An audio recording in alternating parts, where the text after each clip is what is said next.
नमस्कार दोस्तों, welcome back to another video. आज के वीडियो में अपन पोषक तत्वों के बारे में पढ़ने वाले हैं। पोषक तत्व के कार्य क्या होते हैं, उनकी कमी के लक्षण क्या आते हैं और उनकी कमी से कौन से रोग होते हैं, इन सब के बारे में आज के लेक्चर में अपन डिस्कस करने वाले हैं। आज का जो अपना वीडियो रहने वाला है वो बेसिकली जेट के पॉइंट ऑफ व्यू से या जेट के बेसिस पे रहने वाला है, जिसमें अपन सभी पोषक तत्व पढ़ेंगे। कौन से पोषक तत्वों का मुख्य कार्य क्या है ये भी देखेंगे। तो स्टार्ट करते हैं। अपने पोषक तत्वों में तो अपन ने पढ़े थे लास्ट की 17 क्या है आपके आवश्यक पोषक तत्व है। पहले कितने थे? 16 थे। फिर लास्ट में निकल जुड़ा कब? 1987 में। उसके बाद अभी कितने पोषक तत्व है? 17 आवश्यक पोषक तत्व है। तो इनमें अपन मुख्य मुख्य क्या क्या चीजें हैं उनके बारे में पढ़ने वाले, ठीक है। अब जो तीन पोषक तत्व है आपके CHO आधारीय पोषक तत्व, इनके बारे में अपन पढ़ने वाले हैं नहीं। तो बाकी आपके बच गए कितने? 14 पोषक तत्वों के बारे में अपन डिटेल में पढ़ेंगे, ठीक है। तो सबसे पहला पोषक तत्व है नाइट्रोजन, ठीक है, जिसको नत्रजन भी बोल सकते हैं या नाइट्रोजन भी बोल सकते हैं, ठीक है। अब देखो, नाइट्रोजन को पौधा कितने रूप में लेता है? दो रूप में लेता है। कौन कौन से दो रूप होते हैं उसके? नाइट्रेट और अमोनिकल। कौन कौन से दो रूप होते हैं? एक रूप होता है नाइट्रेट रूप और दूसरा होता है अमोनिकल रूप। अब पौधा कौन से रूप में इसको लेगा? देखो, पौधा दोनों ही रूप में लेता है। इसको नाइट्रेट के रूप में भी लेता है और अमोनिया के रूप में भी लेता है। अपन ने लास्ट वीडियो में इसके बारे में बात की थी कि कौन सा पोषक तत्व पौधा किस रूप में ग्रहण करता है। वहां पे एक क्वेश्चन भी आया था कि ऐसा कौन सा पोषक तत्व है जिसको पौधा धनायन रूप में भी लेता है और ऋणायन रूप में भी लेता है। तो वहां पे आपके पास में ऑप्शन था नाइट्रोजन, क्योंकि नाइट्रोजन में जो नाइट्रेट है ये एक ऋणायन फॉर्म है, जबकि अमोनिया है एक धनायन फॉर्म है। बाकी सारे पोषक तत्व क्या होंगे? या तो धनायन में लिए जाएंगे या फिर ऋणायन में लिए जाएंगे, जबकि जो नाइट्रोजन होता है ये दोनों रूप में लिया जाता है। जो नाइट्रेट रूप होता है ये लगभग सभी पौधों के लिए काम आता है या सभी पौधे इसको ग्रहण करते हैं। वहीं पे जो अमोनिकल रूप होता है, ये अमोनिकल रूप कुछ ही पौधे ग्रहण करते हैं। जैसे एक तो आलू हो गया, इसके अलावा गन्ना हो गया आपके, ठीक है, इसके अलावा चावल हो गया। तो ये कुछ पौधे ही इसको ग्रहण करते हैं, ठीक है। तो यहाँ पे जिसको अपन धान भी बोल सकते हैं या चावल बोल लो, कुछ ही बोल लो, तो ये पौधे हैं आपके। देखो, नाइट्रेट रूप में तो सभी पौधे लेंगे, किनको छोड़कर? आपके आलू, गन्ना और धान, ये सारे किसमें लेते हैं? अमोनिकल रूप में पोषक तत्व को ग्रहण करते हैं या नाइट्रोजन को ग्रहण करते हैं। क्वेश्चन डायरेक्ट आए कि पौधा नाइट्रोजन को किस रूप में लेता है, तो दोनों रूप में लेता है। दोनों ऑप्शन में नहीं दे रखा है तो नाइट्रेट करना है। जबकि आएगी धान, गन्ना और आलू किस रूप में ग्रहण करते हैं, तो अमोनिकल रूप में ग्रहण करते हैं। अब नेक्स्ट बात करते हैं नाइट्रोजन के कार्य की। तो देखो, नाइट्रोजन के बहुत सारे कार्य हैं, लेकिन कुछ मुख्य मुख्य कार्य हैं उनके बारे में ही अपन बात करेंगे। तो जो नाइट्रोजन के कार्य हैं, इनमें सबसे पहला कार्य क्या है आपके कि ये क्या करता है? वानस्पतिक वृद्धि को बढ़ाता है। कौन सी वृद्धि को? वानस्पतिक वृद्धि को, यानी पौधे की जो लंबाई है इस लंबाई को बढ़ाने का कार्य करेगा। किसको बढ़ाने का कार्य करेगा? पौधे की लंबाई को बढ़ाने का कार्य करेगा।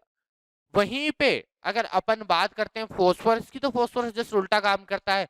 वो लंबाई को नहीं बढ़ाता, लेकिन वो किसको बढ़ाता है? आपके यहाँ पे दाने की मात्रा को। किसको बढ़ाता है? दाने की मात्रा को। तो अपन बोल सकते हैं कि वानस्पतिक वृद्धि बढ़ाने के साथ साथ ये क्या करता है? जो आपके भूसा होता है उसकी मात्रा को बढ़ाता है। तो भूसा और दाने के अनुपात को बढ़ाता है, यानी भूसे को बढ़ा देगा और दाने को कम कर देगा। तो भूसे और दाने के अनुपात में क्या करेगा? बढ़ाएगा। जो ऊपर की तरफ आ गया, जो पहले की तरफ आ गया उसका बढ़ रहा है, दूसरा आ रहा है उसको घट रहा है। तो भूसा भूसे से दाने के अनुपात को बढ़ाता है, यानी भूसे की मात्रा को बढ़ाता है।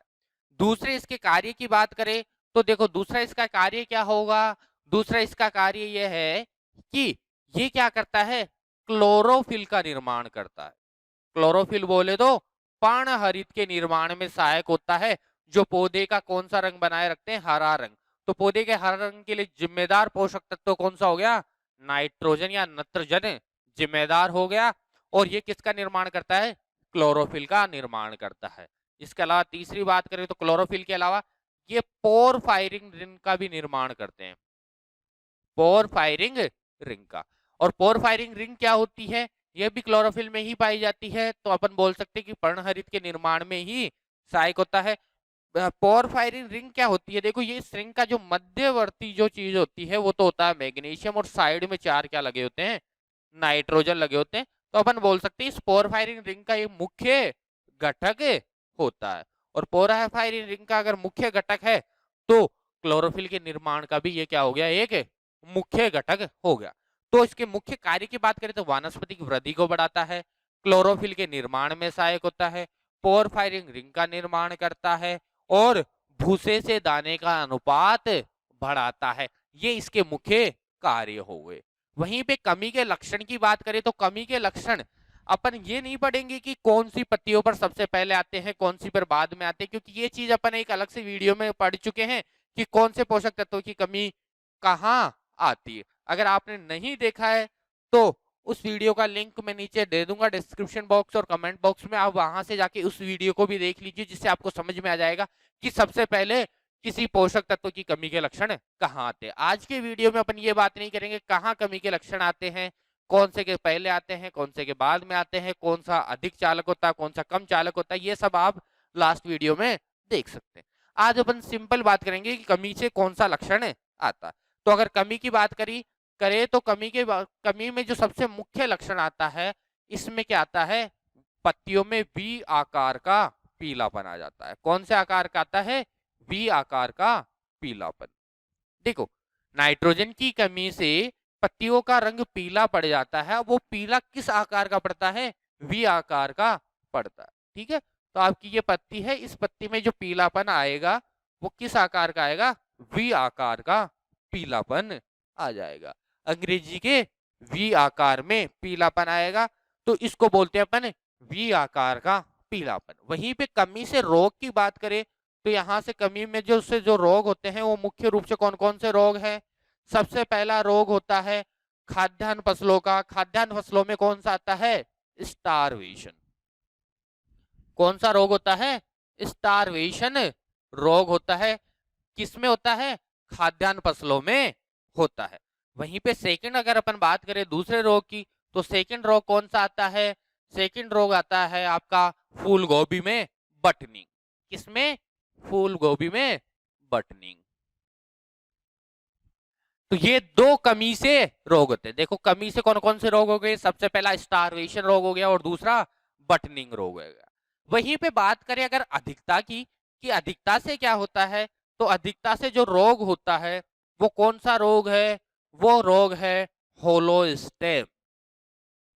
कौन सा है, होलोस्टेम। और किसमें आता है, ये भी फूल गोभी में आता है।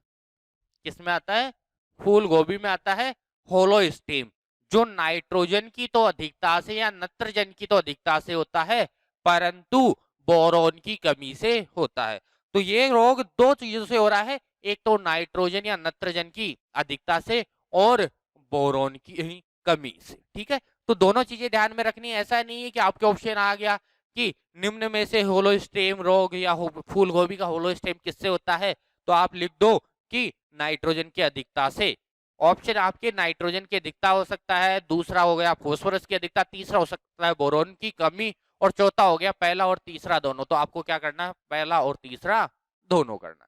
तो ये आपका नत्रजन कंप्लीट हो गया, नाइट्रोजन कंप्लीट हो गया। इसमें रोग मुख्य है कौन कौन से, फूल गोभी का बटनिंग और स्टारवेशन रोग कमी से होते हैं, जबकि अधिकता से होलोस्टेम होता है फूल गोभी का। वहीं पे इसके जो कार्य हैं वो कार्य भी अपन ने देख लिए। अब नेक्स्ट अगर अपन बात करते हैं दूसरे पोषक तत्वों की, तो दूसरा पोषक तत्व आता है अपने पास में फास्फोरस। फास्फोरस के क्या मुख्य कार्य हैं, इनके बारे में देखते हैं, और कैसे इनको काम में लिया जाता है या कैसे इनके कमी के लक्षण आते हैं, इनके बारे में अपन पढ़ेंगे। तो देखो फास्फोरस की बात करते हैं, तो फास्फोरस की जो कार्य है मुख्य रूप से वो बहुत ही महत्वपूर्ण है। ठीक है, फास्फोरस जिसका सिंबल P होता है।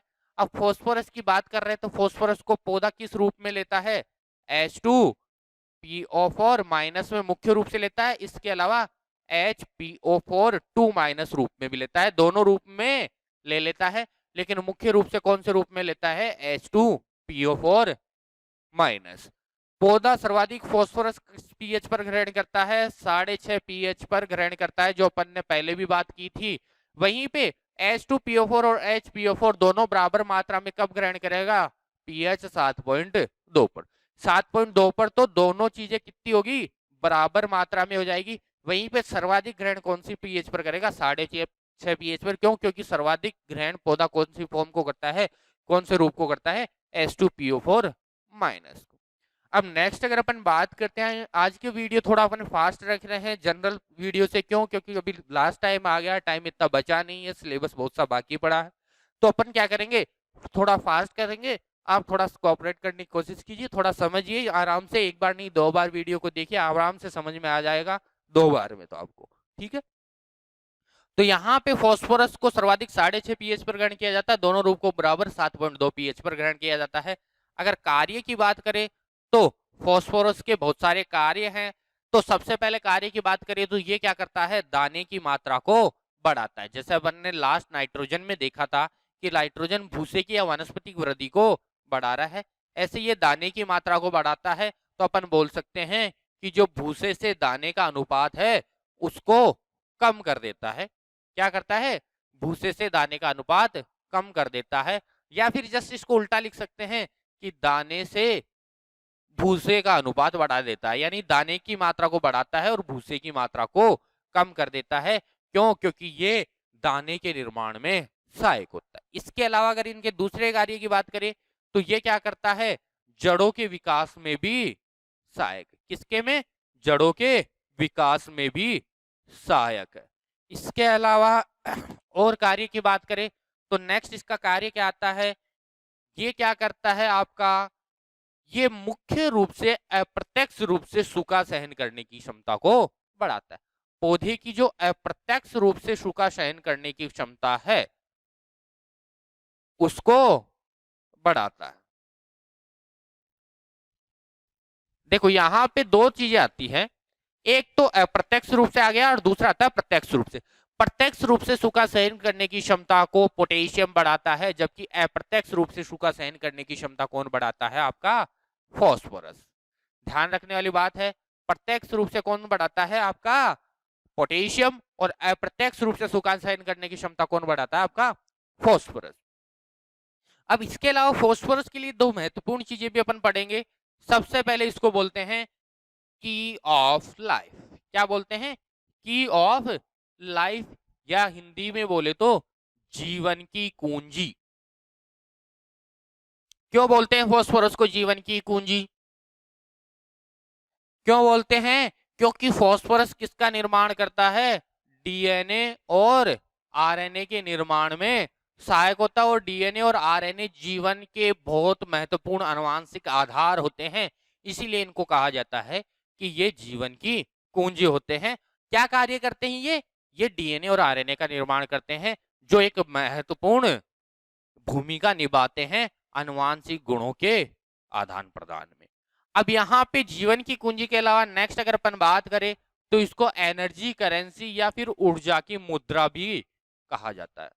क्या कहा जाता है, ऊर्जा की मुद्रा भी कहा जाता है। और ऊर्जा की मुद्रा क्यों कहा जाता है, क्योंकि ये किसके निर्माण में सहायक होता है, ये एटीपी और एडीपी के निर्माण में सहायक होता है। फुल फॉर्म की बात करें तो एडिनोसिन ट्राइफॉस्फेट और एडिनोसिन डाइफॉस्फेट, लास्ट में फॉस्फेट लगा हुआ है, मतलब ये किससे मिलकर बने हुए हैं, फॉस्फोरस का होना जरूरी है, तभी एटीपी और एडीपी का निर्माण होगा। एडिनोसिन ट्राइफॉस्फेट और डाइफॉस्फेट, 3 फॉस्फोरस और 2 फॉस्फोरस, यानी जो पोजीशन होती है इनके बेसिस पे इनको देखा जाता है, ठीक है। तो एटीपी और एडीपी के निर्माण में कौन सहायक होता है, आपका फॉस्फोरस सहायक होता है। और एटीपी और एडीपी क्या करते हैं, टूटते हैं तो ऊर्जा प्रदान करते हैं। तो इसका मतलब हम बोल सकते हैं कि फॉस्फोरस क्या होती है, ऊर्जा की मुद्रा होती है। तो ये दोनों चीजें जो लास्ट वाली अपन ने देखी है, इनको याद रखना है, ये बहुत महत्वपूर्ण है। तो अगर कार्य की बात करें तो ये दाने की मात्रा को बढ़ाता है, जड़ों के विकास में या जड़ों के निर्माण में सहायक होता है, अप्रत्यक्ष रूप से सूखा सहन करने की क्षमता बढ़ाता है, जीवन की कुंजी कहा जाता है क्योंकि डीएनए आरएनए का निर्माण करता है जो आनुवांशिक गुणों का आधार होते हैं, वहीं पे ऊर्जा की मुद्रा भी कहा जाता है। अगर कमी से रोग की बात करें तो यहाँ पे कमी से जो रोग होता है वो रोग कौन सा होता है, सिक्कल लीफ। कौन सा होता है, सिक्कल लीफ होता है, हंसियाकार पत्तियां बन जाती है इसकी कमी से। वहीं पे कमी के लक्षण बात करें तो यहाँ पे देखो पीलापन नहीं आता, लगभग सभी पोषक तत्वों की कमी से पत्तियों में पीलापन आ जाता है, लेकिन यहाँ पे पीलापन नहीं आता। यहाँ पे कैसा रंग आता है, लाल हरा या फिर बैंगनी रंग आ जाता है। कैसा आता है, लाल हरा या बैंगनी रंग आ जाता है। लाल और हरे को मिक्स करते हैं तो बैंगनी सा ही बनता है। तो लाल हरा या बैंगनी रंग आता है फोस्फोरस की कमी से। लगभग बाकी सभी से कैसा आता है, आपके पीला रंग आता है। वो पीला रंग कहाँ आता है, कैसे आता है, वो थोड़ा अलग है। अब ऐसे ही पोटेशियम और अगर अपन बात करते हैं आयरन की या आपके लोहे की, तो वहां पे उसमें भी क्या होता है, थोड़ा सफेद कलर ज्यादा आता है, पीला कलर कम आता है। पर बाकी जो बच गए आपके 11 पोषक तत्व, तो उन सब में तो कैसा रंग आना है, पीला रंग ही आना है पोषक तत्व की कमी के कारण। जबकि फास्फोरस का ध्यान रखना है, यहाँ पीला नहीं आएगा, आपका कौन सा आएगा, लाल हरा या फिर बैंगनी रंग आएगा। अब नेक्स्ट अगर अपन बात करते हैं तो नेक्स्ट आपका पोषक तत्व आ गया पोटेशियम। पोटेशियम की बात करें तो पोटेशियम को पौधा किस रूप में लेता है, K+ के रूप में लेता है। अब हाँ, एक चीज और पढ़ लेते हैं अपन, जो सभी पोषक तत्व होते हैं इनके स्रोत क्या क्या होते हैं, स्रोत एक ही जगह देख लेते हैं, बार बार अपन नहीं पढ़ेंगे। देखो बात करेंगे यहाँ पे मुख्य स्रोत की, ऐसा नहीं है, ऐसे तो स्रोत बहुत सारे होते हैं, हर एक पोषक तत्व 2 या 3 स्रोतों से प्राप्त होता है, लेकिन अपन किसकी बात करने वाले हैं, मुख्य स्रोत की। कौन सा मुख्य स्रोत है, तो ठीक है, अपन बात करते हैं पोषक तत्वों के स्रोत की। अब स्रोत क्या होते हैं, हर एक पोषक तत्व के अलग अलग होते हैं। सबसे पहले अगर अपन बात करें नाइट्रोजन और सल्फर की, तो इनका मुख्य स्रोत होता है कार्बनिक पदार्थ। ध्यान रखना है, नाइट्रोजन और सल्फर का मुख्य स्रोत हो गया कार्बनिक पदार्थ। वहीं पे पोटेशियम की बात करें तो पोटेशियम के बारे में तो आपने बहुत बार सुना है, फेल्सपार और माइका इसके मुख्य स्रोत है। वहीं पे अगर अपन बात करें कैल्शियम और मैग्नीशियम, तो यहाँ पे इसका क्या स्रोत है, डोलोमाइट। अगर नेक्स्ट अगर अपन बात करते हैं तो आपका बोरोन, बोरोन का कौन सा होता है, टर्मुलिन। वहीं पे अगर बात करते हैं अपन मोलिब्डेनम, तो मोलिब्डेनम का क्या होता है, ऑलिवाइन। अब इसके अलावा अगर अपन और बात करें तो इसके अलावा कुछ आपके और बच गए, जैसे मैग्नीज का भी आया हुआ है एक बार। मैग्नीज का क्या होता है, हॉस्मेनाइट होता है। जिंक की बात करें तो जिंक का क्या होता है, स्प्लेराइट होता है। तो ये इनके मुख्य स्रोत हैं जो ज्यादातर पूछे जाते हैं, इनके अलावा ज्यादातर एग्जाम में आते नहीं। सबसे पहला ध्यान रखना, नाइट्रोजन और सल्फर का मुख्य स्रोत कार्बनिक पदार्थ होते हैं, बाकी सभी क्या है, खनिज है। ये बाकी सारे जिनके भी स्रोत हैं ये सारे खनिज पदार्थ है, लेकिन ये कार्बनिक पदार्थ किसका स्रोत होता है, आपके नाइट्रोजन और सल्फर का। पोटास की बात करें, पोटास का फेल्सपार और माइका, कैल्शियम मैग्नीशियम का डोलोमाइट, बोरोन का टर्मुलाइन, मोलिब्डेनम का ओलिवाइन, मैग्नीज का हॉस्मेनाइट और जिंक का स्प्लेराइट। ठीक है। अब देखो नाइट्रोजन और सल्फर क्या है, दोनों कार्बनिक पदार्थों से प्राप्त होते हैं, और दोनों की एक मुख्य विशेषता होता है कि इन दोनों पोषक तत्व का अधिक तापमान पर वाष्पीकरण के रूप में क्या होती है, इनकी हानि होती है। किस रूप में होती है, वाष्पीकरण के रूप में। दोनों पोषक तत्व की हानि होती है और दोनों ही कहाँ से प्राप्त होते हैं, कार्बनिक पदार्थों से प्राप्त होते हैं, और अधिक तापमान पर दोनों ही पोषक तत्व की वाष्पीकरण के फलस्वरूप हानि होती है। तो ये सारे मुख्य स्रोत है, अगर इनमें से कोई आए तो देख लेना। नेक्स्ट पोषक तत्व पोटेशियम स्टार्ट करते हैं। पोटेशियम को पौधा किस रूप में लेता है, K+ के रूप में लेता है। पोटेशियम, पोटेशियम का सिंबल होता है K, तो पोटेशियम को पौधा किस रूप में, K+ के रूप में लेता है, यानी धनायन के रूप में लेता है। स्रोत की बात करें, स्रोत के बारे में अपन ऑलरेडी पढ़ चुके हैं। तो अब मुख्य रूप से इनके कार्य की बात करेंगे, तो ये क्या करते हैं, दो चीजों का निर्माण करते हैं। किस, कौन कौन सी का, एक तो कार्बोहाइड्रेट और दूसरा स्टार्च के निर्माण में सहायक होते हैं। किसके, कार्बोहाइड्रेट और स्टार्च के निर्माण में सहायक होते हैं। ध्यान रखने वाली बात है, पोटेशियम कार्बोहाइड्रेट और स्टार्च के निर्माण में सहायक होता है। दूसरा पोषक तत्व बोरोन होता है जो कार्बोहाइड्रेट और स्टार्च का निर्माण करता है। तो ये चीजें ध्यान रखने वाली बात है, पोटेशियम भी करता है और बोरोन, दोनों ही पोषक तत्व कार्बोहाइड्रेट और स्टार्च का निर्माण करते हैं। जो कुछ सिमिलर कार्य हैं, कुछ मिलते जुलते कार्य, उनको अपन एक ही जगह पढ़ लेंगे, जिससे दोनों जगह वो याद हो जाएंगे। कार्बोहाइड्रेट और स्टार्च के निर्माण में पोटेशियम भी सहायक होता है और बोरॉन भी सहायक होता है। नेक्स्ट अगर कार्य की बात करें तो इनका सेकंड कार्य है कि ये क्या करते हैं, प्रत्यक्ष रूप से सूखा सहन करने की क्षमता को बढ़ाते हैं।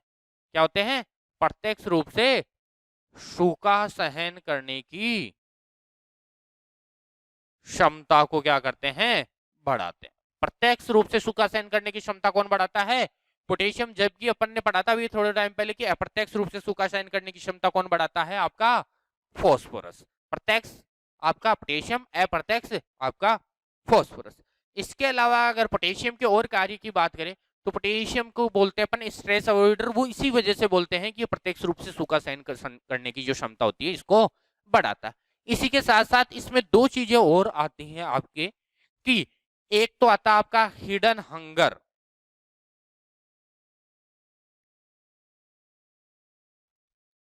जिसको अपन बोलते हैं हिंदी में छुपी हुई भूख। कौन से पोषक तत्व से संबंधित होती है हिडन हंगर या छुपी हुई भूख, आपके पोटेशियम से। इसके अलावा आता आपका लग्जरी कंजप्शन, जिसको हिंदी में बोलते हैं आरामदायक खपत। क्या बोलते हैं, आरामदायक खपत। तो दो चीजें हैं, छुपी हुई भूख और आरामदायक खपत। क्या होती है ये, पोटेशियम से कैसे संबंधित होती है।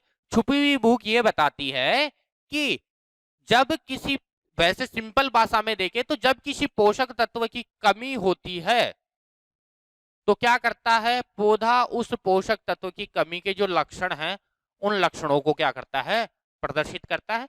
जैसे नाइट्रोजन की कमी हुई तो वी आकार का पीलापन आ गया, ये क्या है, उस नाइट्रोजन की कमी के लक्षण है। लेकिन पोटेशियम की कमी में ऐसा नहीं होता। पोटेशियम की कमी में क्या होता है, वो कमी के लक्षण प्रदर्शित ही नहीं करता है। इसको बोलते हैं छुपी हुई भूख। जैसे आप रिश्तेदार के यहाँ जाते हो, जहां पे पहली दूसरी बार गए हो, ऐसा नहीं है कि आप रोज ही जा रहे हो उनकी बात कर रहे हो, वहां की बात नहीं कर रहे हैं।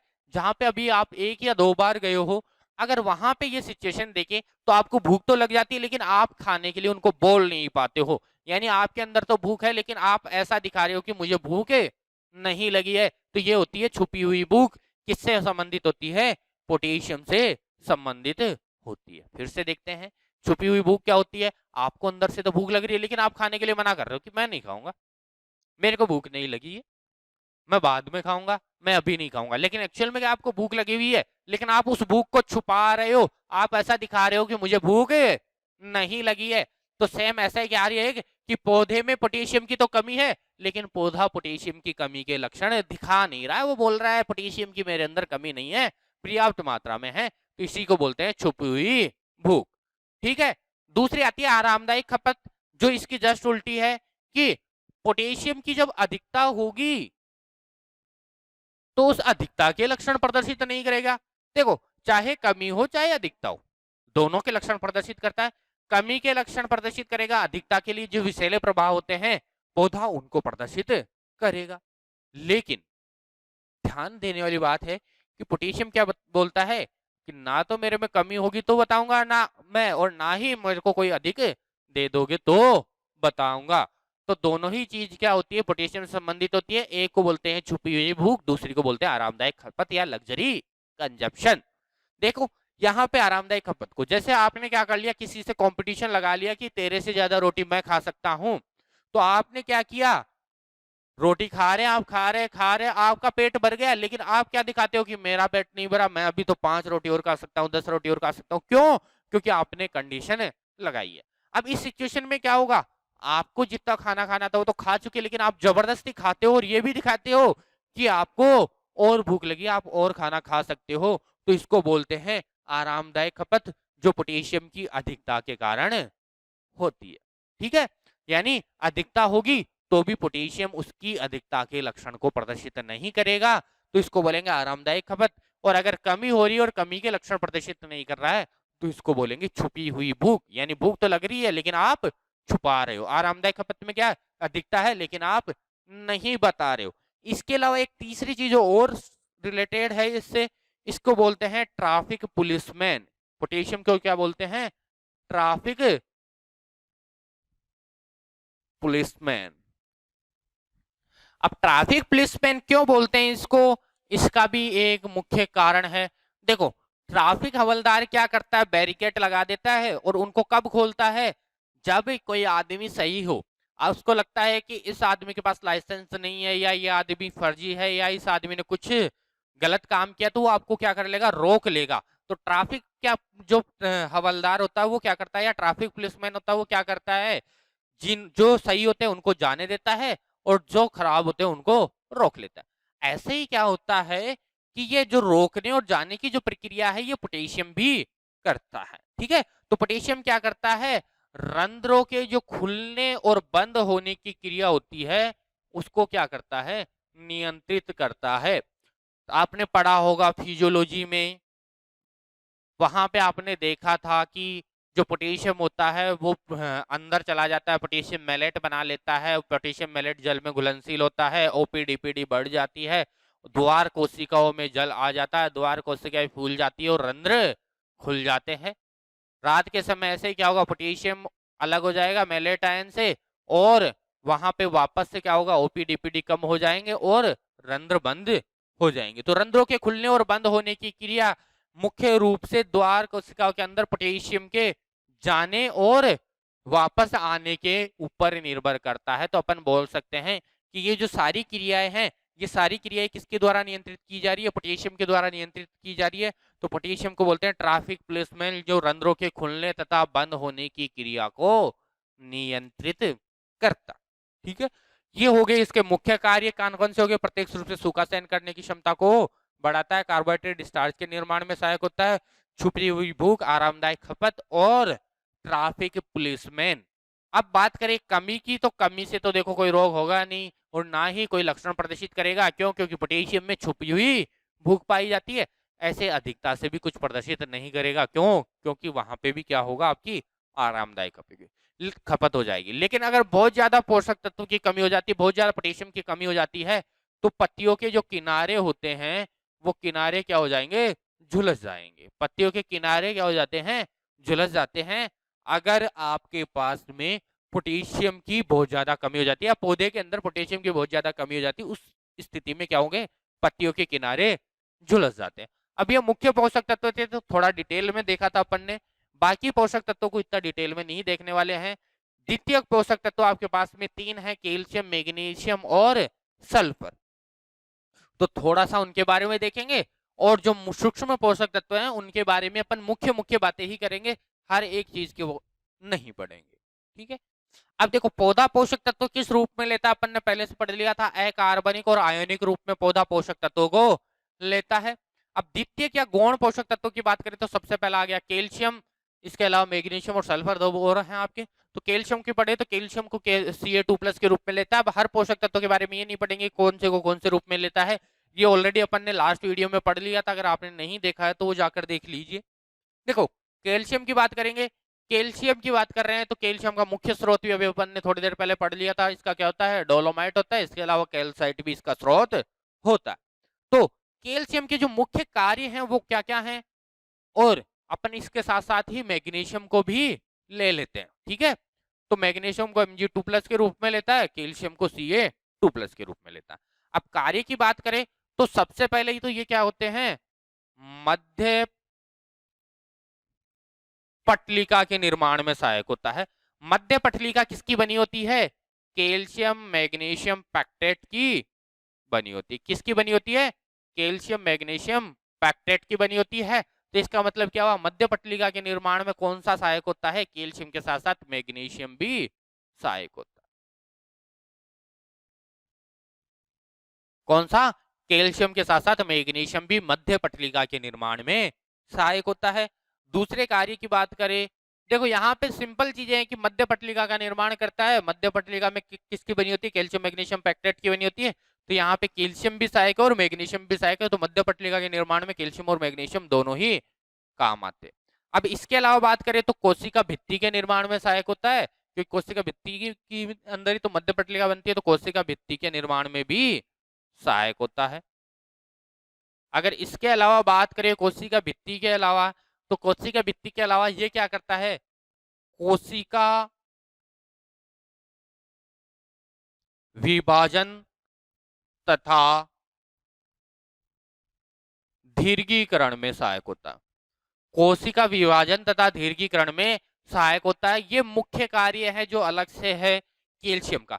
मध्य पटलिका का निर्माण कर दिया, कोशिका भित्ति का निर्माण कर देता है। इसके अलावा कोशिकाओं के विभाजन तथा दीर्घीकरण में सहायक होता है। ध्यान रखने वाली बात है, सबसे ज्यादा बार क्वेश्चन अगर कैल्शियम के बारे में आता है तो यही आता है कि निम्न में से कौन सा पोषक तत्व है कोशिका विभाजन तथा दीर्घीकरण में सहायक होता है। तो कोशिका विभाजन तथा दीर्घीकरण में सहायक पोषक तत्व हो गया कैल्शियम। इसके अलावा बात करें तो ये क्या करता है, जड़ों के निर्माण में भी सहायक होता है। और जड़ों में किस चीज में, मूल गोप तथा मूल रोम के निर्माण में सहायक होता है। किसके, मूल गोप और मूल रोम के निर्माण में सहायक होता है। मूल गोप क्या होता है, जड़ों का जो आगे वाला भाग होता है। जैसे आपके पास में ये जड़ हो गई, ये जड़ जहां पे खत्म हो रही है तो यहाँ का जो लास्ट कोने वाला भाग है वो मूल गोप होगा। इसके चारों तरफ छोटे छोटे मूल रोम निकले हुए रहते हैं पूरी जड़ के। तो मूल गोप और मूल रोम के निर्माण में सहायक होता है। कोशिका विभाजन तथा दीर्घीकरण में सहायक होता है। ये दो मुख्य कार्य अपन बोल सकते हैं इसके। बाकी तो दोनों मैग्नीशियम में भी आते, ठीक है। तो मैग्नीशियम में अंदर ये दोनों कार्य भी आएंगे और इसके अलावा ये आएगा। इसके अलावा अगर मैग्नीशियम के और कार्यों की बात करें तो और कौन कौन से कार्य होते हैं। देखो मैग्नीशियम है तो ये आपका पर्णहरित के निर्माण में सहायक होगा, या फिर इंग्लिश में बोले तो क्लोरोफिल के निर्माण में सहायक होगा। क्यों, क्योंकि अपन ने पढ़ा था पोरफायरिन रिंग का मुख्य घटक होता है, बीच वाला क्या होगा, मैग्नीशियम होगा, साइड में क्या होंगे, नाइट्रोजन होंगे। तो पोरफायरिन रिंग का मुख्य घटक है और पोरफायरिन रिंग बनेगी तो इसका मतलब क्लोरोफिल का निर्माण भी होगा या पर्णहरित का निर्माण भी होगा। तो पर्णहरित के निर्माण में क्या होता है, ये एक सहायक पोषक तत्व है होता है या मुख्य घटक होता है पोरफायरिन रिंग का। तो ये सारी चीजें ध्यान रखनी है। मध्य पटलिका हो गया, कोशिका भित्ति, कोशिका विभाजन और दीर्घीकरण और मूल रोम तथा मूल गोप के निर्माण में कैल्शियम सहायक होता है। वहीं पे मध्य पटलिका और कोशिका भित्ति के साथ साथ क्लोरोफिल या पोरफायरिन रिंग का निर्माण करने में सहायक पोषक तत्व है मैग्नीशियम होता है। अब कमी की बात करें तो यहाँ पे देखो कमी से कौन कौन से रोग होते हैं। तो रोगों की बात करेंगे, सबसे पहले कैल्शियम की कमी से कौन कौन से रोग होते हैं और मैग्नीशियम की कमी से कौन कौन से रोग होते हैं। तो देखो कैल्शियम की कमी से देखिए तो कैल्शियम की कमी से ऐसा कुछ खास कोई रोग होते नहीं है। फिर भी अपन बात करें तो तीन मुख्य रोग अपन बात कर सकते हैं। गाजर का केविटी स्पॉट,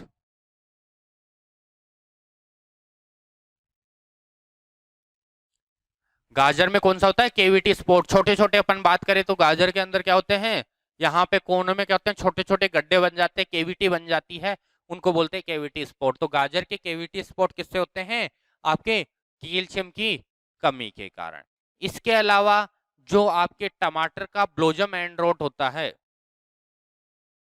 जिसको अपन बोलते हैं BER, बेर बोल सकते हैं, जो बेर में भी होता है, बोर में भी, जिसको अपन बोर बोलते हैं साधारण भाषा में, या बेर बोल लो, बेर में भी होता है blossom and wrote, blossom and wrote. किससे होता है, आपकी कैल्शियम की कमी से होता है। और किस में होता है, टमाटर के अंदर ये रोग होता है। तो अगर रोगों की बात करें तो गाजर का कैविटी स्पॉट हो गया, इसके अलावा टमाटर के अंदर बेर हो गया, इसके अलावा एक बेर के अंदर भी बेर होता है। तो आपके ये तीन मुख्य रोग होते हैं जो कैल्शियम की कमी से होते हैं। अब इसके अलावा अगर कुछ छोटे मोटे रोग और भी होते हैं, लेकिन इनके बारे में अपन इतना ज्यादा डिटेल में नहीं जाने वाले आज के वीडियो में, क्योंकि ये शॉर्ट वीडियो अपन रखने वाले हैं। मैग्नीशियम की बात करें तो मैग्नीशियम के लिए जो मुख्य रोग हैं वो कौन कौन से हैं। मैग्नीशियम का एक तो होता है ग्रास टिटेनी, किसमें होता है, पशुओं में होता है ग्रास टिटेनी। और ग्रास टिटेनी रोग मैग्नीशियम की कमी वाला जब चारा पशु चरते हैं तो उससे होता है। जैसे अपन बात करते हैं बरसात के दिनों में पशुओं को खुला छोड़ दिया जाता है चारा चरने के लिए, और चारा चढ़ने के लिए जिनको उनको खुला छोड़ा जाता है तो उनके अंदर जो रोग हो जाता है वो ग्रास टिटेनी हो जाता है।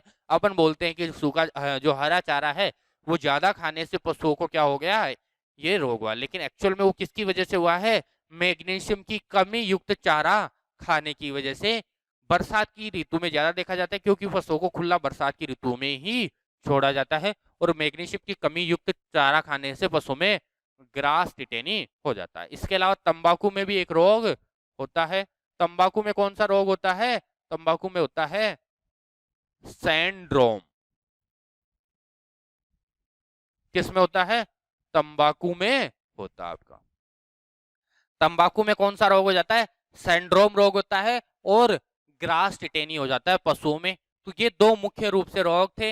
वहीं पे अगर अपन बात करें कैल्शियम के रोगों की, तो कैल्शियम के अपन ने देख लिए, गाजर के अंदर कैविटी स्पॉट होता है और टमाटर के अंदर बेर रोग यानी ब्लोजम एंड रोट रोग होता है, जो किसमें होता है? टमाटर में मुख्य रूप से होता है।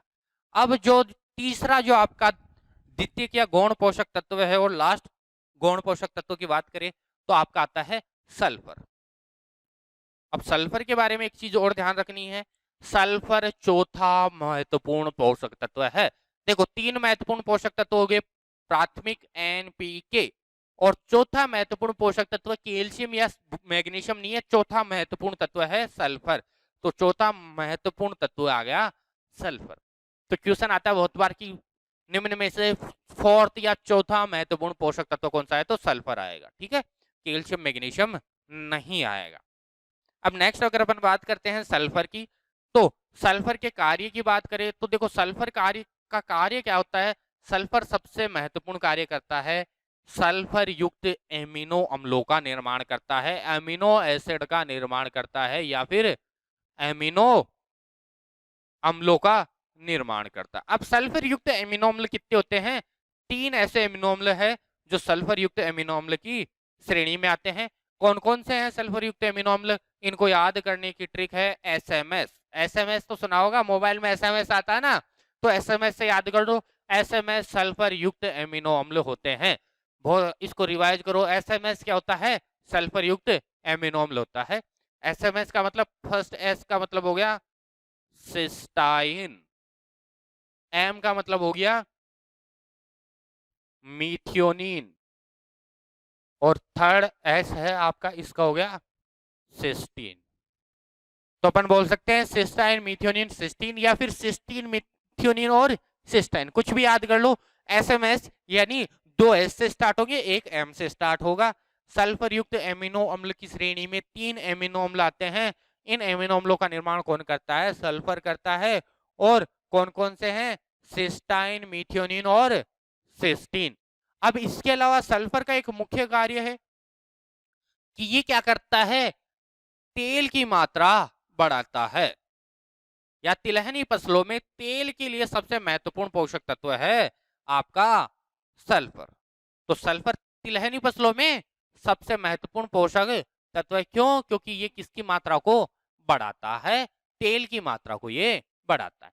इसके अलावा तीक्ष्ण गंध के लिए भी ये क्या होता है? जिम्मेदार होता है। देखा होगा आपने कि जो तीक्ष्ण गंध आती है, जैसे प्याज में तीक्ष्ण गंध आती है, लहसुन में आती है, आपने सुना होगा। तो प्याज में तीक्ष्ण गंध के लिए जिम्मेदार पोषक तत्व कौन सा होता है? सल्फर। क्यों? क्योंकि वहां पे क्या पाया जाता है? Allyl propyl disulphide. ठीक है, क्या पाया जाता है? Allyl propyl disulphide. तो यहां पे लास्ट में डाई सल्फाइड आ रहा है, जो क्या है? सल्फर युक्त है। अब लहसुन की बात करें तो देखो लहसुन में भी क्या आता है? डाई एलाइल डाई सल्फाइड, यानी डाइलाइल डाई सल्फाइड किस में होता है? लहसुन में होता है। इसमें भी देखो डाई सल्फाइड आ रहा है, मतलब ये भी सल्फर युक्त होता है। तो सल्फर क्या होता है? तीक्ष्ण गंध के लिए भी जिम्मेदार होता है। 3 मुख्य कार्य हो गए। सल्फर युक्त एमिनो अम्लों का निर्माण करता है, जिसको याद करेंगे अपन एसएमएस से। तीक्ष्ण गंध के लिए जिम्मेदार होता है। प्याज लहसुन का सबको याद है, बहुत बार पूछा जाता है प्याज में तीक्ष्ण गंध के लिए जिम्मेदार कौन है, लहसुन में कौन है। अगर इसके अलावा और चीजों की बात करें कि तीक्ष्ण गंध में, तो जैसे मिर्च में भी आता है आपके।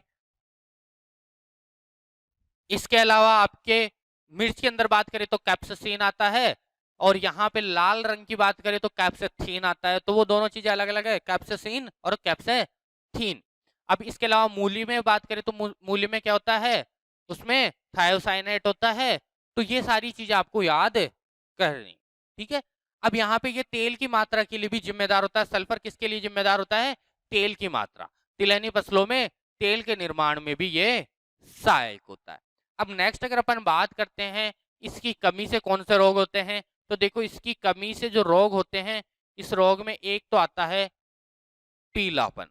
क्या आता है? पीलापन। और किस में आता है? चाय में। देखो चाय का पीलापन सल्फर की कमी से होता है, जबकि वहीं पे रिंजके का जो पीलापन आता है वो पीलापन आता है बोरोन की कमी से।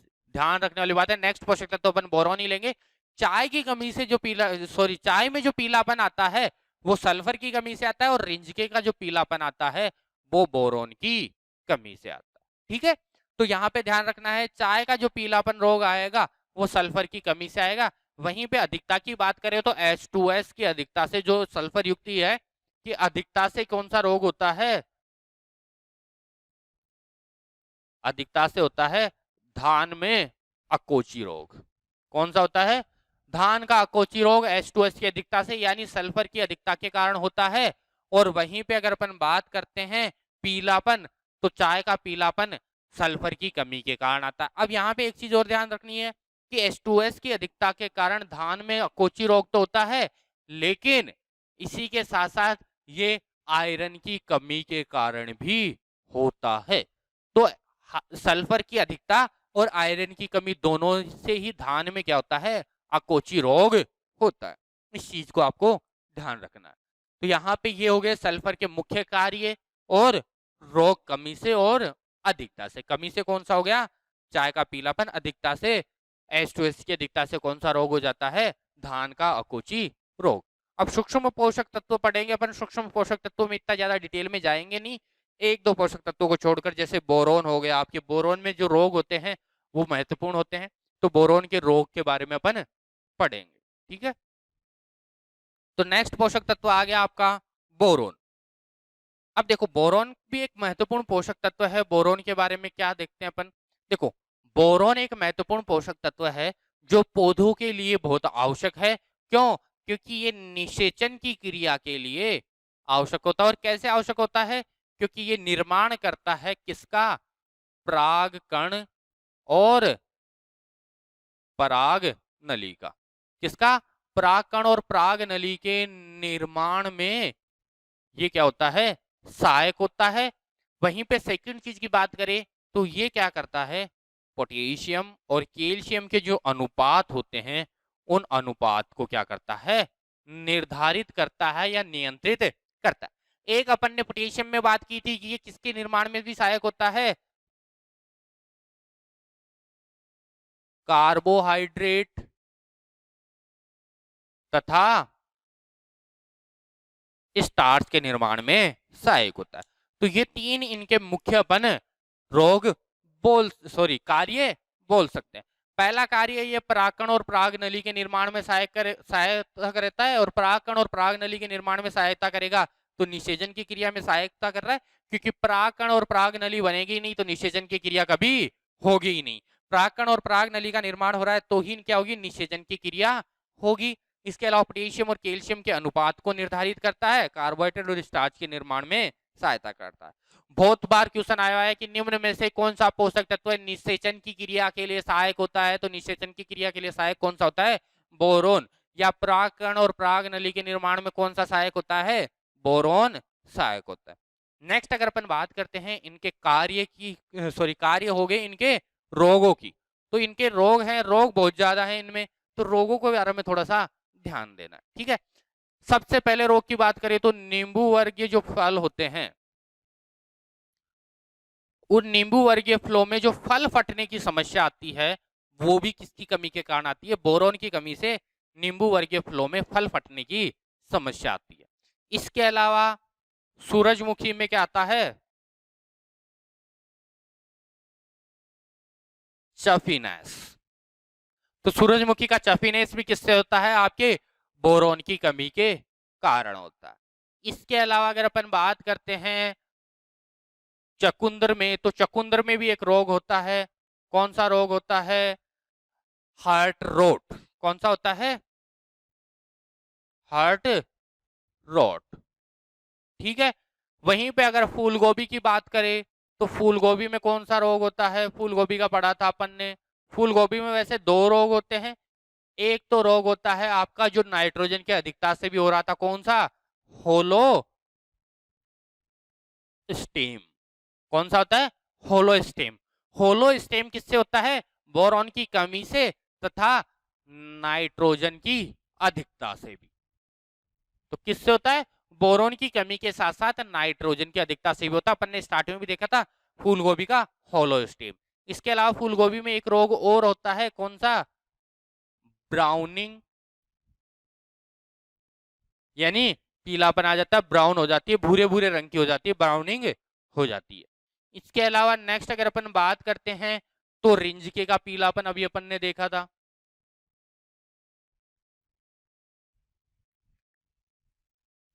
तो ये रोग मुख्य रूप से कौन से पोषक तत्वों की कमी के कारण होते हैं, बोरोन की कमी के कारण होते हैं। ठीक है, अब अपन नेक्स्ट अगर और बात करें तो और भी बहुत सारे रोग होते हैं, जैसे जनन अंगों में कुरूपता। क्यों, क्योंकि ये क्या करता है, परागकण और प्राग नली के निर्माण में सहायक होता है। जब परागकण और प्राग नली नहीं बन रही है तो जनन अंगों में कुरूपता आ जाएगी, यानी अपन बोल सकते हैं कि निषेचन की क्रिया नहीं कर पाएगा, जो अपन ने पहले भी डिस्कस कर लिया। ठीक है, इसके अलावा अगर अपन बात करते हैं आलू के अंदर, तो आलू के अंदर भी एक रोग होता है, आपने पढ़ा होगा, जो ब्लैक हर्ट टाइप का होता है, या ब्लैक हर्ट रोग तो थोड़ा अलग हो गया, ब्लैक हर्ट होता है, सॉरी, ब्लैक जो हर्ट होता है, ब्लैक टिप, वो किसकी वजह से होता है, आपके बोरोन और सल्फेट के कारण होता है। वहीं पे अपन बात करते हैं जो ईंटों के भट्टे होते हैं वहां पे जो सल्फेट की अधिकता होती है उसके कारण होता है ब्लैक टिप। ठीक है, वहीं पे एक भंडारण में भी होता है ब्लैक हर्ट रोग, वो ऑक्सीजन की कमी के कारण होता है, तो उसको बोला जाता है ब्लैक हर्ट। तो ये दोनों अलग चीज है। ब्लैक हर्ट किसकी वजह से होगा, ऑक्सीजन की कमी की वजह से होगा, और किस में होगा, ये होगा आपके आलू में। लेकिन बोरोन की कमी के कारण जो रोग होता है आपका, वो होता है होलो हर्ट। देखो होलो हर्ट किसकी वजह से हो रहा है, बोरोन की कमी से हो रहा है, जबकि ब्लैक हर्ट रोग हो रहा है O2 की कमी से, जबकि ब्लैक टिप हो रहा है आपका सल्फेट की अधिकता से, जो ईंटों के भट्ठे होते हैं उनके आसपास होता है, आम के अंदर पाया जाता है जनरली। ठीक है, तो ये सारे जो रोग हैं ये मुख्य रोग है। एक बार फिर से देख लेते हैं, आलू के कंफ्यूज करते हैं। आलू के अंदर होलो हर्ट होता है बोरोन की कमी से, ब्लैक हर्ट होता है ऑक्सीजन की कमी से, ब्लैक टिप होता है सल्फेट की अधिकता से। ठीक है, तो ये सारे मुख्य रोग हैं आपके बोरोन से संबंधित। एक बार फिर से देख लेते हैं, नींबू वर्गीय फ्लो में फल फटने की समस्या आती है, सूरजमुखी का चफिनेस, चुकंदर का हार्ट रॉट हो गया, फूल गोभी का होलो स्टेम या ब्राउनिंग हो गया, रिंजके का पीलापन, जो बहुत बार क्वेश्चन भी आया हुआ है, सुपरवाइजर में भी क्वेश्चन आया है, जो अभी सुपरवाइजर की एग्जाम हुई थी उससे पहले वाले एग्जाम में ये वाला आया था, जो 2014-15 के आसपास हुई थी, उस एग्जाम में रिंजके का पीलापन आया था। जनन अंगों में कुरूपता हो गई, आलू का होलो हर्ट हो गया।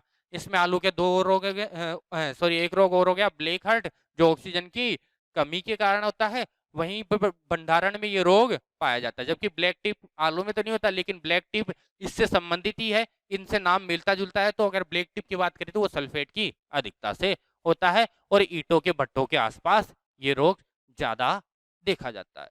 वहीं पे अगर ब्लैक टिप की बात करें तो ये कुछ चीजों में बोरोन के कारण भी होता है।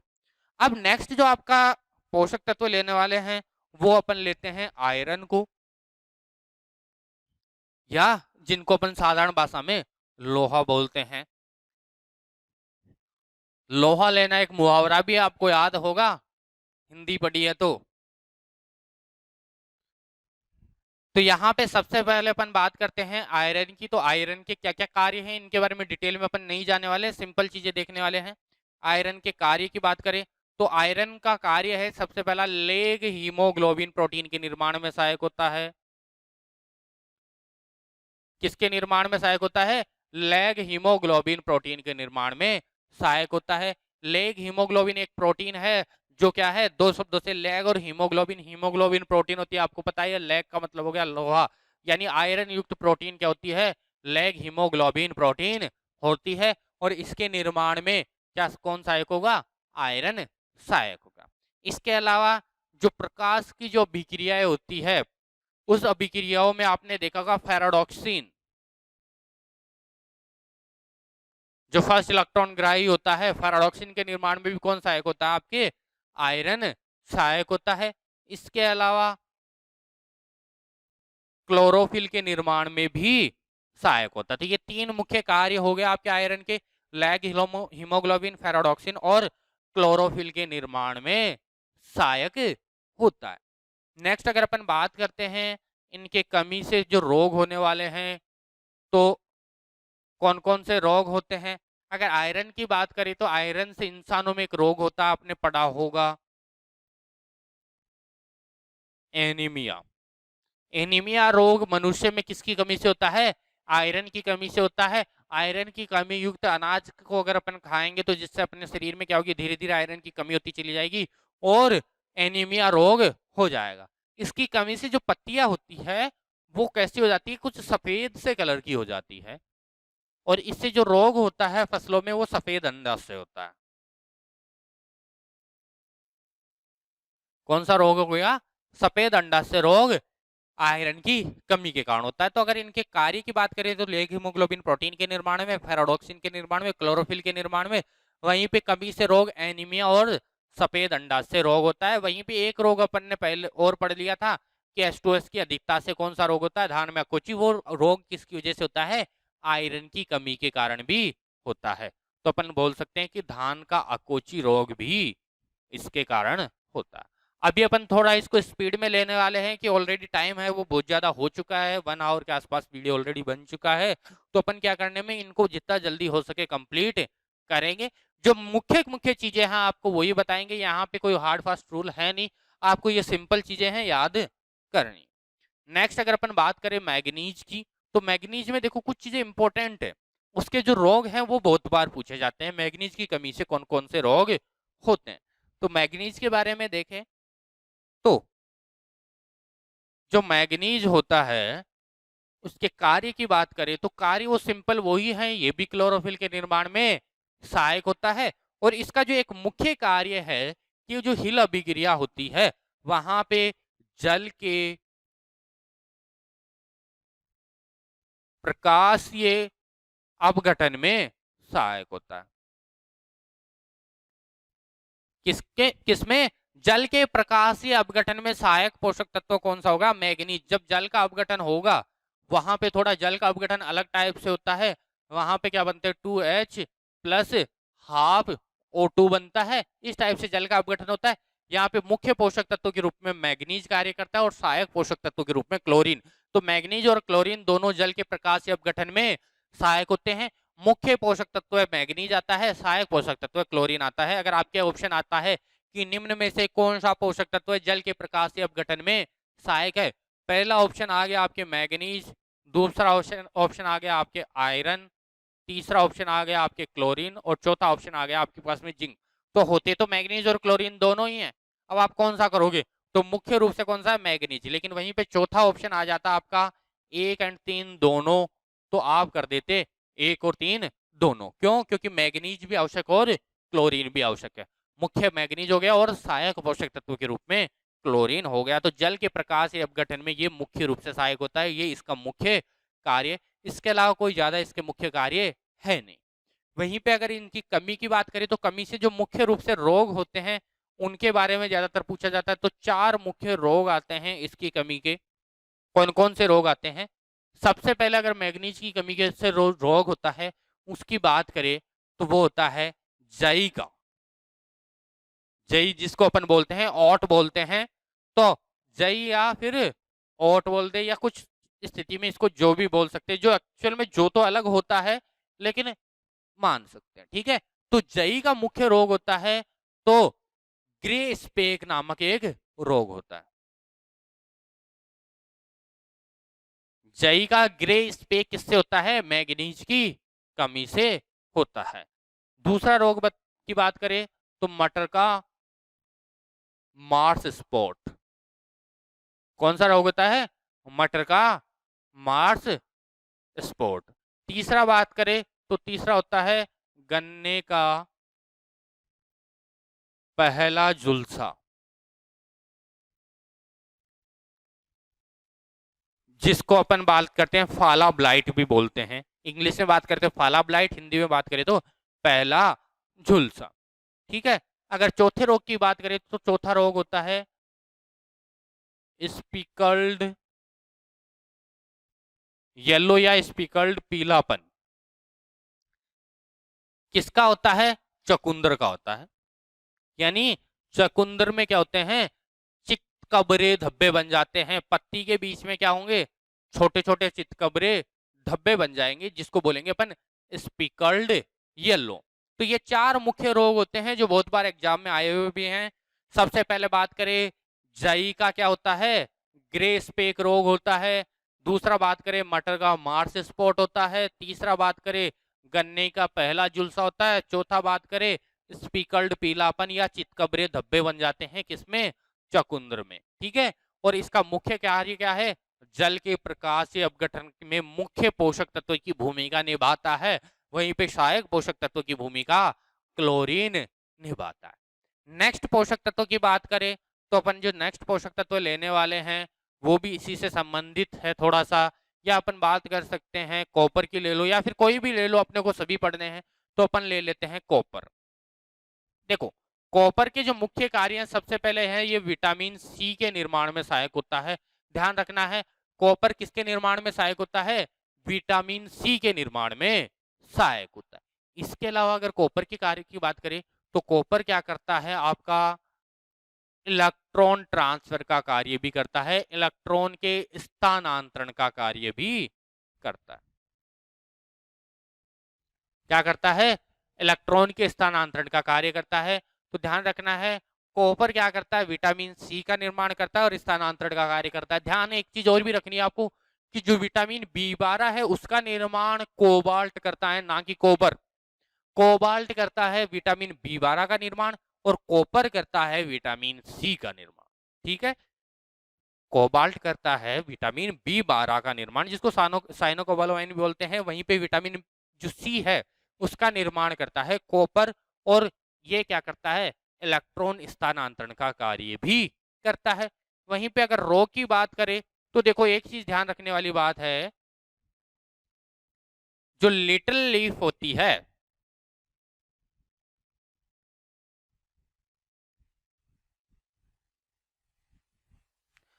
लिटिल लीफ किसकी?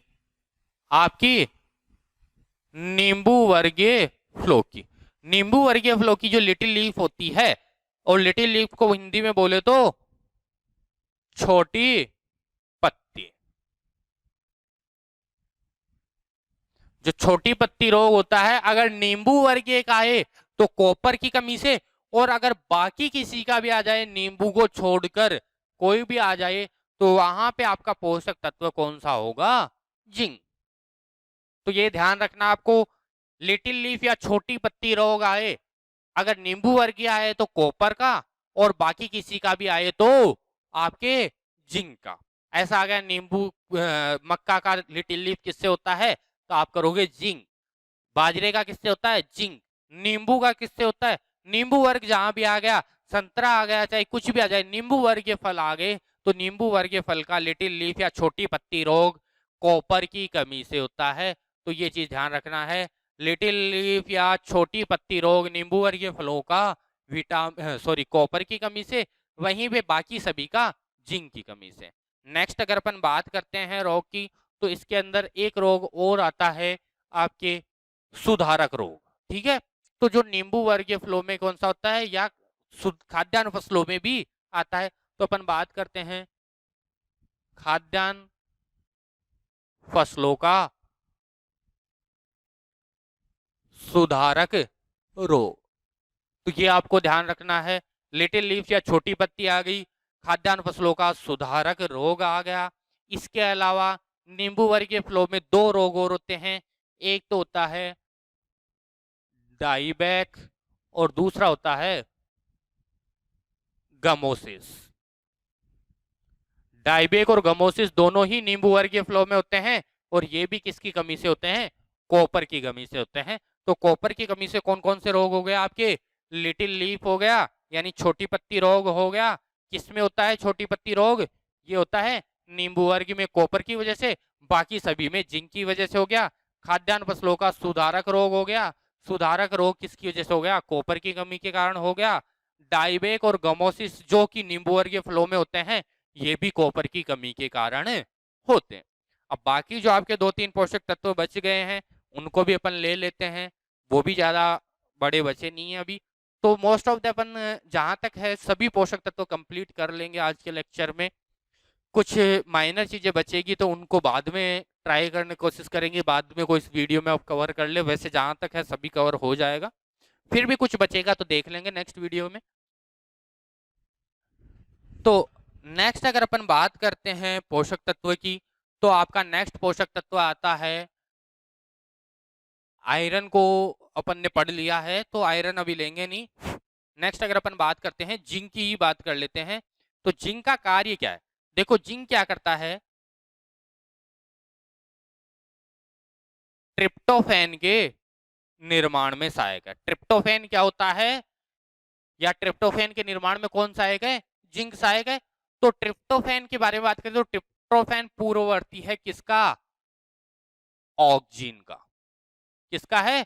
ऑक्जीन। और ऑक्जीन एक क्या है? पादप वृद्धि नियामक हार्मोन है, जिसको अपन बोलते हैं पीजीआर, प्लांट ग्रोथ रेगुलेटर, या पादप वृद्धि नियामक हार्मोन है। ठीक है। इस पादप वृद्धि नियामक हार्मोन ऑक्सीन का पूर्ववर्ती क्या है? ट्रिप्टोफैन। इस ट्रिप्टोफैन का निर्माण करता है जिंक। तो अगर जिंक ने ट्रिप्टोफैन का निर्माण किया तो ट्रिप्टोफैन ने ऑक्सीन का निर्माण किया। तो अपन सिंपल भाषा में बोल सकते हैं कि ऑक्सीन के निर्माण में जिंक सहायक होता है। ठीक है। ऑक्सीन के निर्माण में कौन सहायक होता है? जिंक सहायक होता है। वहीं पे अपन बात करें इसके रोग की, तो इससे जो रोग होते हैं वो ज्यादातर एग्जामों में पूछे भी जाते हैं। एक तो होता है धान का खेरा रोग, और धान का खेरा रोग सबसे ज्यादा बार पूछा जाता है। धान का खेरा रोग कौन से पोषक तत्व की कमी से होता है? तो धान का खेरा रोग होता है जिंक की कमी से। अब जो धान का खेरा रोग होता है, इसकी खोज किसने की थी? वाई.एल. नेने ने की थी। कहाँ की थी? पंतनगर में। कहाँ की थी? पंतनगर में वाई.एल. नेने ने धान के खेरा रोग की खोज की थी। वहीं पे अगर सेकंड बात करें दूसरा रोग, तो दूसरा रोग क्या होता है? मक्का का सफेद कली का रोग। मक्का में जो सफेद कली का होती है वो किससे बनती है? जिंक से। तो इन दोनों में से कोई ना कोई एक क्वेश्चन ज्यादातर एग्जाम में आता ही है। या तो धान का खेरा रोग आ जाता है, खेरा नहीं आया तो मक्का का सफेद कली का रोग किससे होता है? तो सफेद कली का रोग जिंक से होता है। इसके अलावा लीफ फर्न भी होता है। और जो लास्ट अपन बात करने वाले हैं, अब भी आपने पढ़ा था कॉपर के अंदर कि किसी भी फसल है उसका अगर छोटी पत्ती रोग आ रहा है तो वो किससे होगा? जिंक से, बशर्ते वो नींबू वर्गीय ना हो। नींबू वर्गीय होगा तो छोटी पत्ती रोग किससे होगा? कॉपर से। बाकी सभी में जो रोग होगा छोटी पत्ती रोग, वो किससे होगा? जिंक की कमी से। तो यहाँ जिंक में कुछ ज्यादा नहीं है। जिंक में क्या होगा? ट्रिप्टोफैन के निर्माण में होता है जो ऑक्सीजन का निर्माण करता है। तो सिंपल भाषा में अपन बोल सकते हैं कि जिंक ऑक्सीजन के निर्माण में सहायक होता है। रोग की बात करें तो धान का खेरा रोग होता है। इसके अलावा मक्का का सफेद कली का रोग हो जाता है। जो बाकी सभी फसलें उनका छोटी पत्ती रोग इसी से होता है। नेक्स्ट अगर अपन बात करते हैं और पोषक तत्व की, तो नेक्स्ट आपकी जो पोषक तत्व बचता है वो आपका निकल हो गया, मोलिब्डेनम हो गया और क्लोरीन हो गया। जहां तक है ये 3 पोषक तत्व बचे हैं। फिर भी अगर कोई बचता है तो अपन और देख लेंगे। ठीक है। तो सबसे पहले अपन ले लेते हैं आपके क्लोरीन को। तो क्लोरीन की बात करें तो क्लोरीन का एक ही मुख्य कार्य है। ये क्या करता है? जल के प्रकाशीय अपघटन में सहायक होता है। जैसे अपन ने भी पहले पढ़ा था कि जल के प्रकाशीय अपघटन में सहायक कौन होता है? क्लोरीन। मुख्य रूप से काम कौन करता है? मैग्नीज करता है। और सहायक पोषक तत्वों के रूप में काम कौन करता है? क्लोरीन। भारतीय मृदाओं में ज्यादातर क्लोरीन की कमी पाई नहीं जाती और क्लोरीन से ऐसा कोई मुख्य रोग होता भी नहीं है। तो क्लोरीन के बारे में कुछ नहीं पढ़ने वाले, क्लोरीन का ध्यान रखना है कि ये मुख्य रूप से क्या करता है, आपके जल का प्रकाश अपघटन में सहायक होता है। ठीक है, एक क्वेश्चन और आता है कि जो कोशिका द्रव्य होता है उसकी जो अम्लीयता होती है, उस अम्लीयता को कम कौन सा पोषक तत्व करता है? तो अम्लता को कम करने के लिए काम में कौन सा पोषक तत्व आता है? कैल्शियम पोषक तत्व आता है। यानी कोशिका द्रव्य की अम्लता को कम करने के लिए काम में आने वाला पोषक तत्व है कैल्शियम। ये क्वेश्चन भी आ सकता है आपके, तो इसको भी ध्यान रखना है कि सेल से भी या कोशिका द्रव्य की अम्लता को कौन कम करता है? कैल्शियम करता है। जल के प्रकाश अपघटन में क्लोरीन सहायक होता है। अगर नेक्स्ट पोषक तत्व की बात करें तो नेक्स्ट हो गया आपके पास में मोलिब्डेनम। अब मोलिब्डेनम की बात कर रहे हैं तो मोलिब्डेनम के मुख्य कार्य क्या है? तो मोलिब्डेनम का एक ही मुख्य कार्य है, ये क्या करता है? नाइट्रोजन स्थिरीकरण में सहायता करता है। किसमें सहायता करता है? नाइट्रोजन स्थिरीकरण में सहायता करता है। कैसे सहायता करता है? मोलिब्डेनम निर्माण किसका करता है? नाइट्रेट रिडक्टेज एंजाइम का।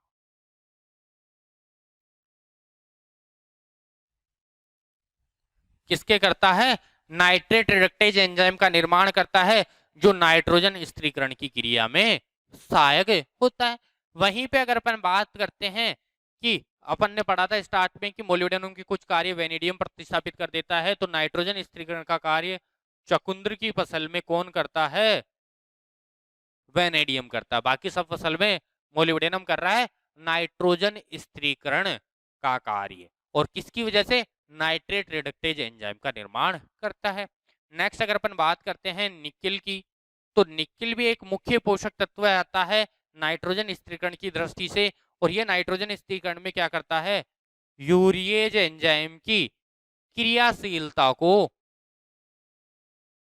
क्या कर देता है? बढ़ा देता है। यूरिएज एंजाइम की क्रियाशीलता को ये क्या करता है? बढ़ा देता है। तो ये मुख्य रूप से आपके पोषक तत्व हो गए। अब इसके अलावा निकल की बात करें तो निकल क्या करता है? जो दाने भरने की क्षमता होती है, उस क्षमता को भी क्या करता है? बढ़ाता है। तो ये आपके पोषक तत्व लगभग लगभग कंप्लीट हो गए हैं। फिर भी अगर कोई बच जाता है तो अपन कोई और वीडियो में आगे कवर कर लेंगे। तो क्लोरीन जल के प्रकाशीय अपघटन में सहायक होता है। निकल क्या करता है? नाइट्रोजन स्थिरीकरण का कार्य करता है। मोलिब्डेनम भी नाइट्रोजन स्थिरीकरण का कार्य करता है, लेकिन ये नाइट्रोजन स्थिरीकरण के लिए निकल क्या करता है? यूरिएज एंजाइम की क्रियाशीलता को बढ़ाता है, जबकि ये नाइट्रेट रिडक्टेज एंजाइम का निर्माण करता है। इसके अलावा निकल का कार्य है कि ये दाने भरने की क्षमता को भी बढ़ाता है। अब इसके अलावा अगर अपन बात करते हैं तो आपने 4 क्रियात्मक पोषक तत्व भी पढ़े थे। उन पोषक तत्वों के भी कुछ कार्य होते हैं, तो उनके बारे में भी थोड़ा थोड़ा अपन देख लेते हैं। तो क्रियात्मक पोषक तत्व आपको जहां तक मुझे लगता है याद होंगे ही। कौन कौन से हैं क्रियात्मक पोषक तत्व? क्रियात्मक पोषक तत्व है आपके सोडियम हो गया, ठीक है, जो पोटेशियम के कुछ कार्य प्रतिस्थापित कर ही रहा था। इसके अलावा आपके हो गई सिलिका हो गई।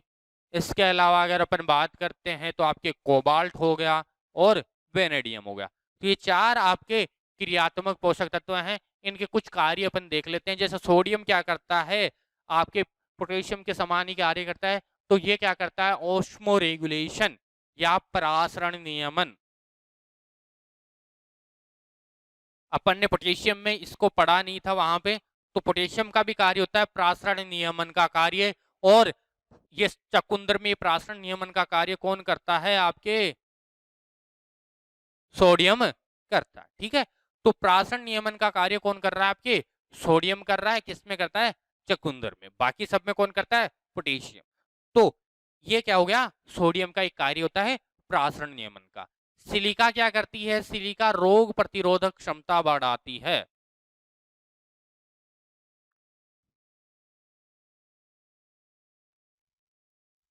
क्या करती है?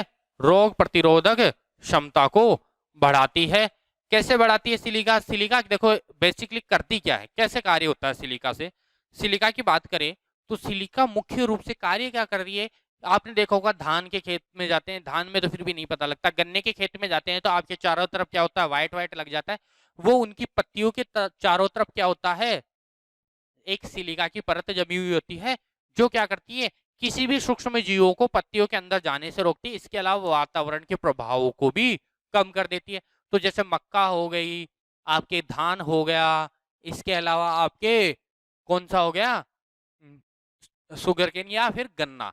तो मक्का, गन्ना और धान, इनमें रोग प्रतिरोधक क्षमता को कौन बढ़ाता है, सिलिका बढ़ाता है। ये क्या करता है, पत्तियों के चारों तरफ एक परत बना लेता है, जो क्या करता है, सुरक्षा कवच की तरह कार्य करता है। नेक्स्ट अगर अपन बात करें इसके अलावा, तो ये क्या करते हैं, तने को मजबूती भी प्रदान करते हैं। क्या करते हैं, तने को मजबूती प्रदान करते हैं, यानी सीधा खड़ा रखने में सहायता करते हैं। कोबाल्ट की बात करें तो कोबाल्ट के बारे में अपन ने पहले पढ़ लिया था, ये विटामिन B12 के निर्माण में सहायक होता है। और वेनेडियम क्या करता है, नाइट्रोजन स्थिरीकरण में सहायक होता है। तो ये सभी चीजें आपके क्रियात्मक पोषक तत्वों के बारे में हो गई। अब 2-3 लाइन अपन और देख लेते हैं जो पोषक तत्वों से पूछे जा सकते हैं या फिर आ सकते हैं। तो यहाँ पे क्वेश्चन आता है कि निम्न में से कौन सा पोषक तत्व सबसे पहला खोजा गया था। तो यहाँ पे सबसे पहले अगर सूक्ष्म पोषक तत्वों की बात कर रहे हैं तो पहला खोजा गया सूक्ष्म पोषक तत्व कौन सा है, सबसे पहला खोजा गया सूक्ष्म पोषक तत्व हो गया आपके आयरन, जिसकी खोज किसने की थी, ग्रिस ने की थी। वहीं पे सबसे लास्ट या अंतिम खोजा गया पोषक तत्व कौन सा है, आपके निकिल है। कब खोजा गया था, 1987 में खोजा गया था। और किसने खोजा था, ब्राउन ने खोजा था। ठीक है, वहीं पे अगर बात करें इसके खोजने से पहले अंतिम पोषक तत्व या फिर 16वां पोषक तत्व, तो 16वां कौन सा था, मोलिब्डेनम था, जिसकी डिस्कवरी किसने की थी, आनंद तथा स्ट्राउट ने की थी। ठीक है, तो ये कुछ मुख्य क्वेश्चन और है जो एग्जाम में आ सकते हैं। इसके अलावा ज्यादातर पार्ट अपन ने कवर कर लिया है। आज का वीडियो होगा इसी के साथ अपन कंप्लीट करते हैं। जो नेक्स्ट वीडियो रखने वाले आपके उर्वरक के ऊपर रखने वाले हैं, उस वीडियो में अपन उर्वरक को कंप्लीट करेंगे। धन्यवाद।